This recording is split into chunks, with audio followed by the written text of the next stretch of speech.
Oke, Assalamualaikum warahmatullahi wabarakatuh. Hari ini kita akan memasuki pertemuan ke-13. Materi yang akan dibahas adalah mengenai data storage and operation. Oke, ini adalah gambarnya ya. Jadi data storage and operation ini mencakup desain, implementasi, dan data yang disimpan untuk lingkungan basis data melalui capture atau memperoleh data ya, terus kemudian backup, pencadangan dan pembersihan data atau cleansing data, serta memaksimalkan nilai data sepanjang siklus hidup data, mulai dari akuisisi hingga pelepasan data. Jadi data storage and operation ini meliputi 2 sub kegiatan, yaitu database support, berfokus pada aktivitas yang berhubungan dengan siklus hidup data, mulai dari implementasi awal lingkungan basis data, perolehan data, pencadangan data, dan pembersihan data, serta memastikan basis data ini berjalan dengan baik. Nah, proses monitoring dan penyetelan atau tuning sangat penting untuk di bagian database support.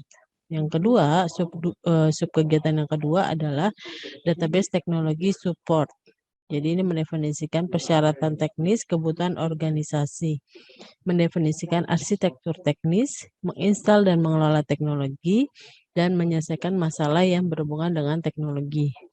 Nah, siapakah yang berperan terhadap dua bidang ini? Dia adalah database administrator. Dia akan memainkan peran kedua aspek tersebut ya, baik mengenai penyimpanan data maupun bagian operasi. Jadi peran database administrator ini menjalankan peran profesional data, mengadopsi praktek administrasi basis data yang mature atau matang gitu ya, dari semua praktek manajemen data. Jadi database administrator ini memainkan peran yang sangat dominan dalam operasi data dan keamanan data. Nah, perusahaan mengandalkan sistem informasi untuk penyimpanan data dan aktivitas operasi. Untuk mengandalkan data ya, jika suatu sistem tidak tersedia, maka operasi perusahaan ini akan terganggu atau terhenti.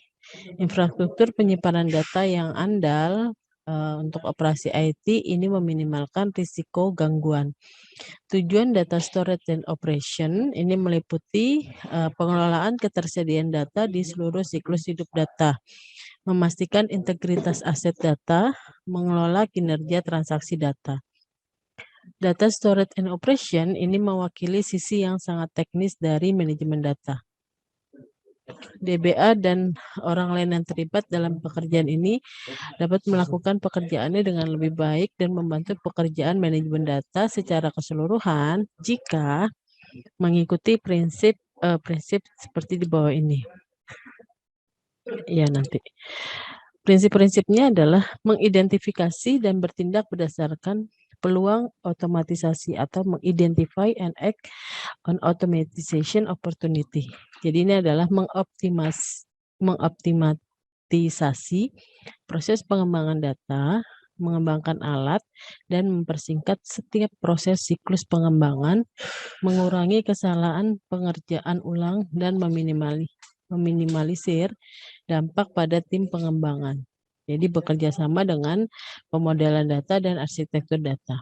Yang kedua adalah build with reuse in mind. Jadi develop dan promote penggunaan objek data yang diabstrasikan untuk dapat digunakan kembali dan digabungkan ke dalam skema database atau disebut juga object relational impedance mismatch.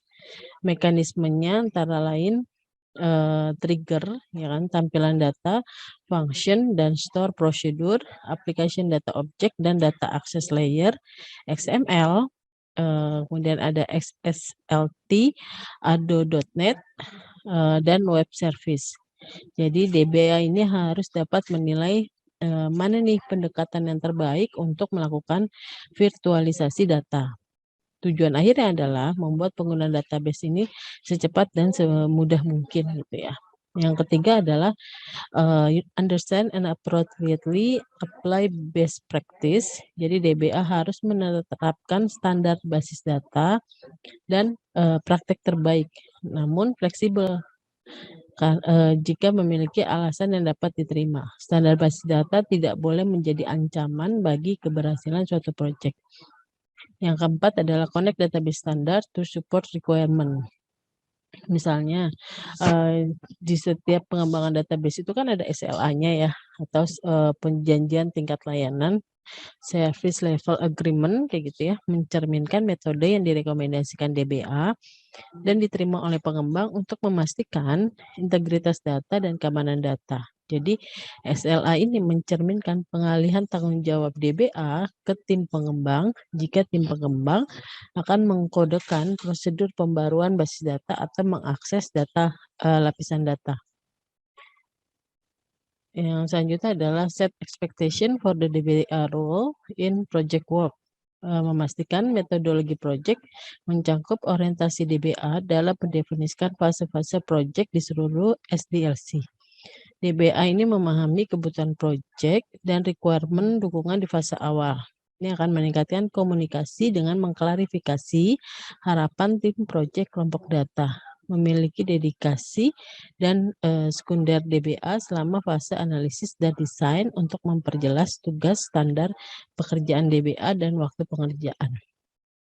Tim juga harus mengklarifikasi dukungan setelah penerapan proyek.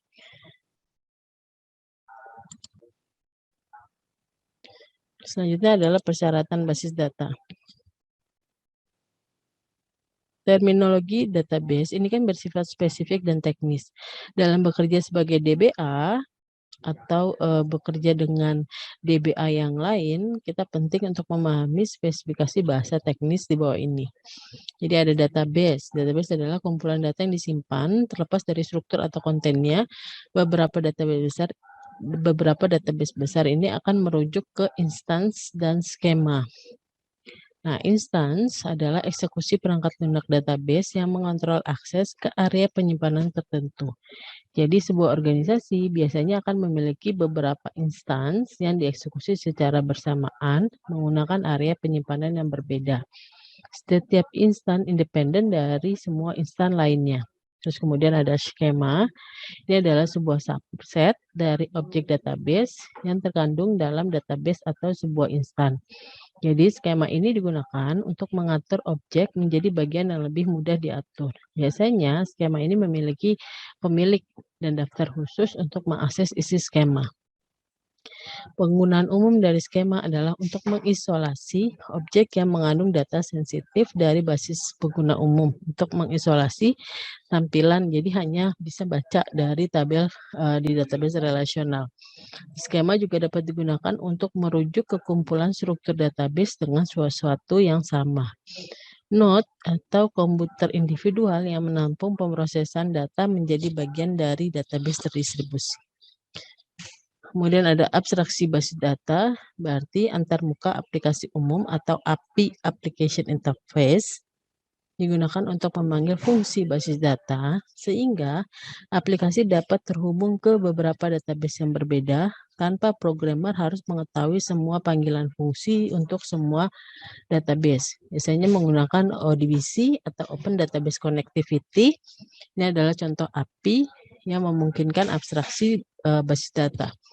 Keuntungannya adalah portabilitas, kekurangannya ketidakmampuan menggunakan fungsi database tertentu. Kemudian ada data lifecycle management. Jadi DBA memelihara dan memastikan keakuratan data dan konsistensi data di seluruh hidup data dan jadi di seluruh hidup data lifecycle management melalui desain, implementasi, dan penggunaan sistem untuk penyimpanan, pemrosesan, atau pengambilan data. Jadi DBA mendefinisikan perubahan yang tepat untuk dibuat ke basis data, mengimplementasikan perubahan, dan mengontrol perubahan. Manajemen siklus hidup data mencakup penerapan kebijakan dan prosedur untuk akuisisi, migrasi, retensi, kadaluarsa, dan disposisi data. DBA harus menggunakan proses yang terkendali, terdokumentasi, dan dapat diaudit untuk memindahkan perubahan basis data aplikasi ke quality assurance or certification dan production environment. Jadi DBA ini menyetujui kalau ada permintaan layanan atau permintaan perubahan basis data. DBA harus dapat membalikan perubahan jika terjadi suatu masalah di dalam database. Terus kemudian ada administrator. Peran database administrator ini memainkan peran dominan dalam penyimpanan dan operasi data, dan peran penting untuk keamanan data, pemodelan data, dan desain basis data.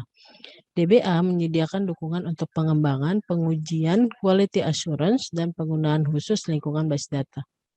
DBA tidak secara eksklusif melakukan semua aktivitas penyimpanan dan operasi data. Penjaga data, arsitektur data, administrator jaringan, analisis data, dan analisis keamanan berpartisipasi dalam perencanaan kinerja, retensi, dan pemulihan. Nah, tim ini juga berpartisipasi dalam memperoleh dan memproses data dari sumber eksternal. Banyak database administrator berspesialisasi sebagai DBA produksi, DBA aplikasi, prosedural, dan pengembangan. Beberapa organisasi juga memiliki NSA atau Network Storage Administrator yang memiliki spesialisasi untuk mendukung sistem penyimpanan data secara terpisah dari aplikasi atau sumber penyimpanan data.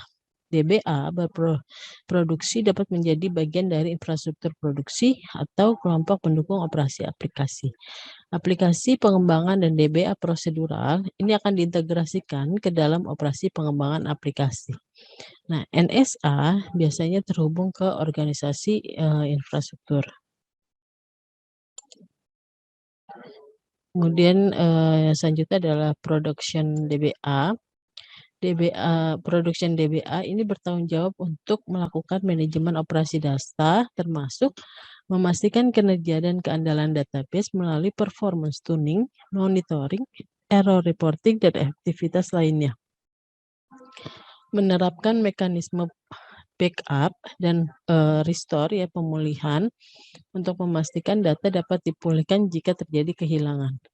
Kemudian menerapkan mekanisme clustering dan failover database jika continual data availability data is a requirement. Jadi metode clustering sangat baik untuk menjamin ketersediaan layanan yang tinggi atau high availability dan penanganan kesalahan sistem atau failure. Jika ada salah satu server yang mengalami gangguan atau terjadi failure, maka sistem tidak akan langsung terganggu karena server lain akan tetap berfungsi dan menggantikan kerja si server utama. Terus kemudian tanggung jawab yang lainnya adalah melaksanakan kegiatan pemeliharaan database seperti menerapkan mekanisme untuk pengarsipan data.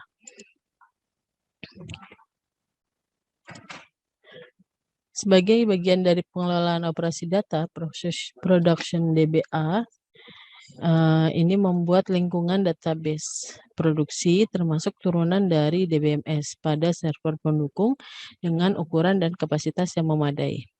Mekanisme dan proses implementasi perubahan database yang terkontrol di lingkungan produksi. Mekanisme untuk memastikan availability atau ketersediaan, kemudian integrity, dan pemulihan data dalam menanggapi semua keadaan yang dapat mengakibatkan hilangnya atau rusaknya data. Mekanisme untuk mendeteksi dan melaporkan setiap kesalahan yang terjadi pada database, DBMS, atau data server. Ketersediaan, pemulihan, dan kinerja basis data sesuai dengan perjanjian tingkat layanan atau SLA-nya. Mekanisme dan proses untuk memantau kinerja database karena beban kerja dan volume data yang bervariasi. Terus kemudian yang kedua adalah application database administrator. Application DBA ini bertanggung jawab atas satu atau lebih database di semua lingkungan baik pengembangan, pengujian, quality assurance, dan produksi. Application DBA ini melapor ke unit organisasi yang bertanggung jawab untuk pengembangan dan pemeliharaan aplikasi yang didukung oleh database. Application DBA dipandang sebagai anggota tim dukungan aplikasi yang berfokus pada database tertentu, memberikan layanan yang lebih baik kepada pengembang aplikasi. Application DBA dapat dengan mudah terisolasi dan melupakan kebutuhan data organisasi secara keseluruhan dan praktek DBA. Aplikasi DBA ini berkolaborasi dengan analis data, pemodel, dan arsitektur. Kemudian ada procedural and development DBA. Jadi DBA prosedural ini memimpin tinjauan dan administrasi objek database prosedural.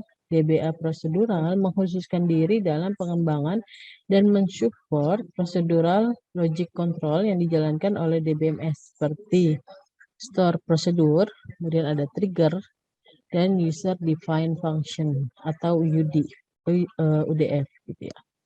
DBA prosedural ini memastikan prosedural logik terencana diimplementasikan, diuji, dan dibagikan, digunakan kembali. Kemudian pengembangan DBA fokus pada aktivitas desain data termasuk membuat dan mengelola penggunaan database.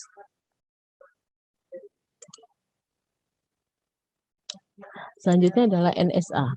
NSA atau Network Storage Administration ini berfokus pada perangkat keras dan perangkat lunak yang mensupport data storage array. Multiple Network Storage Array sistem ini memiliki kebutuhan dan persyaratan pemantauan yang berbeda dari sistem basis data sederhana. Nah, selanjutnya adalah database arsitektur tipe atau tipe arsitektur database ya. Jadi sebuah database ini dapat diklasifikasikan sebagai database terpusat atau database terdistribusi. Jadi kalau sistem terpusat ini mengelola suatu basis data, sedangkan sistem terdistribusi mengelola banyak basis data pada banyak sistem. Komponen sistem terdistribusi dapat diklasifikasikan berdasarkan komponen otonomi sistem yaitu federate atau federasi atau non-federate atau non-otonom. Nah, basis data terpusat memiliki semua data dalam satu sistem di satu tempat. Untuk restricted data, sentralisasi bisa menjadi ideal, tapi untuk data yang perlu tersedia secara luas, database terpusat memiliki resiko. Misal, jika sistem terpusat tidak tersedia, maka tidak ada alternatif lain untuk mengakses data. Kemudian ada database terdistribusi. Jadi kalau database terdistribusi ini memungkinkan akses cepat ke data melalui sejumlah besar node. Teknologi database terdistribusi didasarkan pada penggunaan perangkat keras server. Database terdistribusi dirancang untuk meningkatkan skala dari server tunggal ke ribuan mesin yang menawarkan komputasi dan penyimpanan lokal. Perangkat lunak manajemen base data dirancang untuk mereplikasi data di antara server sehingga memberikan layanan yang sangat tersedia yaitu klaster komputer. DBMS dirancang untuk mendeteksi dan menangani kesalahan. Beberapa database terdistribusi menerapkan paradigma komputasi bernama MapReduce untuk lebih meningkatkan kinerja. MapReduce ini permintaan data dibagi menjadi fragmen-fragmen kecil yang masing-masing dapat dieksekusi atau dieksekusi ulang pada setiap node di cluster. Data ditempatkan bersama di node komputasi, bandwidth agregat yang sangat tinggi di seluruh cluster. Sistem file dan aplikasi dirancang untuk menangani kesalahan node yang secara otomatis. Kemudian ada federate database. Federate database ini menyediakan data tanpa persistensi tambahan atau duplikasi data sumber. Federate database memetakan beberapa sistem database secara otonom ke satu database federasi. Federate database terkadang terpisah secara geografis, saling berhubungan melalui jaringan komputer. Nah, federate database tetap otonom, namun pembagian data dilakukan secara parsial dan terkontrol. Federate database menyediakan alternatif untuk menggabungkan database yang berbeda. Tidak ada integrasi data di dalam basis data, interoperabilitas data, mengelola tampilan gabungan database sebagai satu objek besar. Sebaliknya, sistem database non-federate ini merupakan integrasi komponen DBMS yang tidak otonom, dikendalikan, dikelola, dan diatur oleh DBMS terpusat. Basis data federasi paling baik ini untuk proyek integrasi heterogen dan terdistribusi seperti integrasi informasi, virtualisasi data, kecocokan skema, dan manajemen data master. Arsitektur federasi berbeda berdasarkan tingkat integrasi dengan sistem basis data, komponen sistem basis data, dan tingkat layanan yang ditawarkan oleh federasi. Kemudian ada blockchain database. Blockchain database ini digunakan untuk mengelola, biasanya digunakan untuk mengelola transaksi keuangan, karena biasanya lebih aman. Kemudian ada manajemen kontrak atau pertukaran informasi kesehatan. Karena ini data kesehatan kan sangat krusial ya, jadi sehingga perlu tingkat keamanan yang sangat tinggi, makanya digunakannya adalah blockchain database. Nah, blockchain database itu terdiri dari dua jenis, yaitu individual record dan block. Jadi setiap transaksi ini memiliki record. Basis data membuat rantai kelompok transaksi atau blok yang terikat waktu dan berisi informasi dari previous block in the chain. Jadi algoritma yang digunakan adalah menggunakan algoritma hash. Digunakan untuk membuat informasi mengenai transaksi yang disimpan sementara di dalam end of the chain. Jadi setiap blok baru dibuat, host blok lama tidak boleh berubah, yang berarti bahwa tidak ada transaksi yang didapat di dalam blok itu yang dapat berubah. Jadi setiap perubahan pada transaksi atau blok, misalkan terjadi gangguan, akan terlihat ketika nilai hash tidak lagi cocok, gitu ya.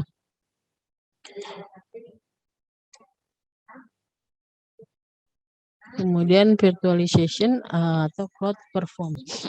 Virtualisasi atau disebut juga komputasi awan, ini menyediakan komputasi, perangkat lunak, akses data, dan layanan penyimpanan yang tidak memerlukan pengetahuan pengguna akhir tentang di mana lokasi fisik berada, bagaimana konfigurasi sistem. Jadi end user tidak perlu mengetahui mengenai hal tersebut. Jadi end user tidak perlu memahami perangkat komponen atau infrastruktur yang diperlukan untuk menyediakan layanan. Nah, cloud computing ini adalah adopsi virtualisasi, arsitektur berorientasi layanan, dan utilitas komputasi.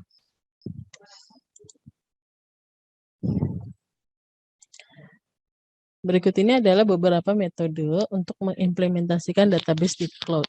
Jadi ada virtual machine image. Jadi adalah platform cloud yang memungkinkan pengguna untuk membeli virtual machine instance pada waktu terbatas. Dimungkinkan untuk menjalankan database pada mesin virtual ini, pengguna dapat mengunggah machine image dengan database yang diinstal di dalamnya atau menggunakan ready-made machine image yang sudah menyertakan instalasi database yang dioptimalkan. Kemudian ada database as a service. Ini adalah beberapa platform cloud yang menawarkan opsi untuk menggunakan database as a service tanpa secara fisik meluncurkan virtual machine instan untuk database. Dalam konfigurasi ini, pemilik aplikasi tidak perlu menginstal dan memelihara database. Sebaliknya, penyedia layanan database bertanggung jawab untuk menginstal dan memelihara database, dan pemilik aplikasi membayar sesuai dengan penggunaan dari service yang sudah disediakan. Kemudian ada manage database hosting on the cloud. Jadi database tidak ditawarkan sebagai layanan. Sebagai gantinya, penyedia cloud menghosting database dan mengelola atas nama pemilik aplikasi. Jadi DBA berkoordinasi dengan administrator jaringan dan sistem, menetapkan pendekatan proyek yang terintegrasi secara otomatis untuk memasukkan standarisasi, konsolidasi, virtualisasi, dan otomatisasi fungsi pencadangan dan pemulihan data serta fungsi-fungsi keamanan. Kemudian selanjutnya adalah standardization atau consolidation. Jadi konsolidasi mengurangi jumlah lokasi penyimpanan data yang dimiliki organisasi, termasuk jumlah penyimpanan data dan proses di dalam pusat data. Berdasarkan kebijakan tata kelola data, arsitek data, dan DBA dapat mengembangkan prosedur standar yang mencakup identifikasi data, durasi penyimpanan data, prosedur enkripsi data, dan kebijakan replikasi data. Dan selanjutnya adalah server virtualization. Ini adalah teknologi virtualisasi yang memungkinkan device atau peralatan ya seperti server dari beberapa pusat data diganti atau digabungkan. Jadi virtualisasi menurunkan biaya modal dan operasional serta mengurangi konsumsi energi. Teknologi visualisasi juga digunakan untuk membuat desktop virtual yang kemudian dapat di-host di pusat data dan disewakan secara berlangganan. Gartner ini memandang virtualisasi sebagai katalis untuk modernisasi. Virtualisasi memberikan operasi penyimpanan data yang jauh lebih fleksibel dalam menyediakan penyimpanan di lingkungan lokal atau cloud. Selanjutnya adalah automatization. Otomatisasi data melibatkan tugas otomatisasi seperti penyediaan konfigurasi, patching, manajemen rilis, dan kepatuhan. Nah, security, keamanan data pada sistem virtual perlu diintegrasikan dengan keamanan data yang ada pada infrastruktur fisik.